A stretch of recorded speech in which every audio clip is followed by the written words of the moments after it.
कायदा असा म्हणतो की एकदा 5:59 झाली की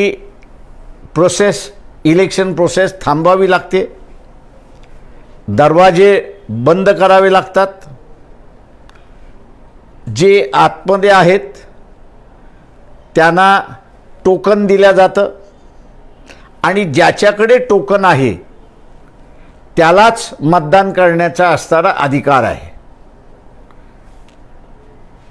पीओ जो आहे म्हणजे प्रिसाइडिंग ऑफिसर त्या पोलिंग बूथवरचा, त्यांनी ही सगळी कारवाई करायची आहे आणि त्यांनी ही कारवाई केल्यानंतर त्याचं सगळं रेकॉर्ड त्याला असणारं मेंटेन करावं लागतं की किती टोकन दिले आणि किती टोकन दिल्यानंतर त्याच्यापैकी किती टोकनदारांनी मतदान केलं याचा असणारा डेटा त्याला असणारा ठेवावा लागतो. आणि तोच डेटा नेमका आम्ही मागतोय.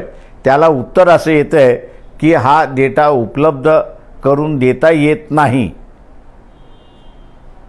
त्याच्यामुळे नेमका प्रश्न उपस्थित हा राहिला आहे की 75 लाख मतदान खरंच झालं का, म्हणजे लोकांनी केलं की इतर कोणी केलं, हा त्याच्यातला असणारा एक प्रश्न आहे. 6 नंतर इलेक्शन कमिशन स्वतः ॲडमिट करते की 75 लाख मतं झालेली आहेत.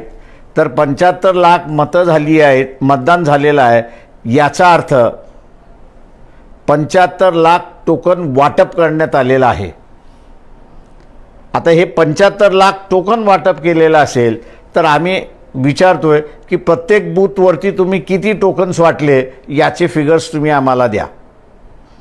पण त्या फिगर्सना कुठलंही उत्तर येत नाही आहे. तो उलट सादर दैनंदिन संविधानिक लिफाफ्यामध्ये सीलबंद करून सुरक्षित कक्षेत जमा करण्यात आल्यामुळे आपल्याला असणारी ही माहिती उपलब्ध करून देता येत नाही.